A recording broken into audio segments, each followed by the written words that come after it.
जय श्री राधे कृष्ण। अध्याय 1 श्लोक क्रमांक 39। अभी तक हम देख रहे हैं कि अर्जुन दुखी हैं कि उनके सगे संबंधी को उन्हें मारना पड़ेगा युद्ध में, तो वो युद्ध करने से मना कर रहे हैं कि हम ऐसे पाप क्यों करें जब हम जानते हैं कि परिवार के लोगों को नष्ट करना, उन्हें मारना अपराध है, तो हम ऐसे पाप क्यों करें। तो अर्जुन कहते हैं 39वें श्लोक में, कुलक्षये प्रणश्यन्ति कुलधर्माः सनातनः धर्मे नष्टे कुलं कृतस्त्रमधर्मो अभिभवत्युत। कुल का नाश होने पर सनातन कुल परंपरा नष्ट हो जाती है और इस तरह शेष कुल धर्म भी अधर्म में प्रवृत्त हो जाता है।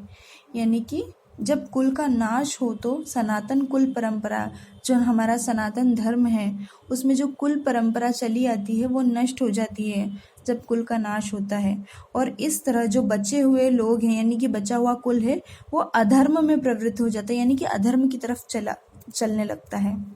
वर्णाश्रम व्यवस्था में धार्मिक परंपराओं के अनेक नियम हैं, जिनकी सहायता से परिवार के सदस्य ठीक से उन्नति करके आध्यात्मिक मूल्यों की उपलब्धि कर सकते हैं।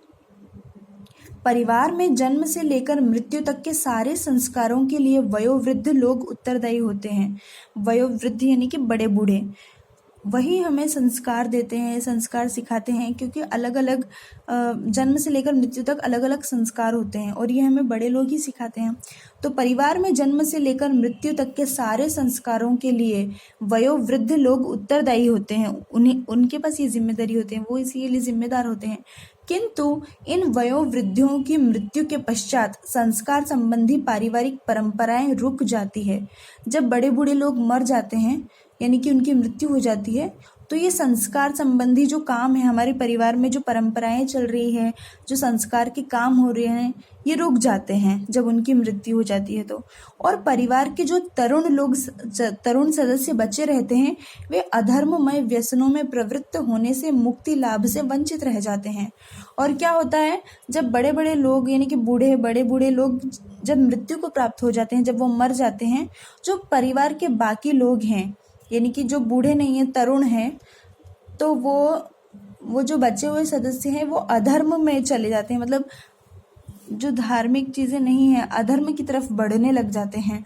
और ऐसे में जब वो अधर्म के कर्मों में प्रवृत्त होते हैं, यानी कि ऐसे काम करने लगते हैं, तो वो मुक्ति लाभ से वंचित रह जाते हैं, यानी कि मुक्ति के रास्ते पर नहीं चलकर वो दूसरे कामों में लग जाते हैं और मुक्ति से वंचित रह जाते हैं। अतः किसी भी कारणवश परिवार के वयोवृद्धों का वध नहीं होना चाहिए।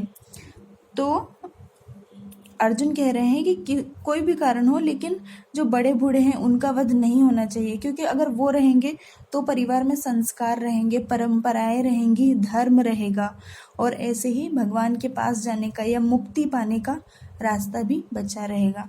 और अगर बड़े बूढ़े चले जाएंगे तो तरुण लोग भटक जाएंगे, अधर्म की ओर बढ़ने लगेंगे, और ऐसे में मुक्ति पथ से वो भटक जाएंगे। जय श्री राधे कृष्ण।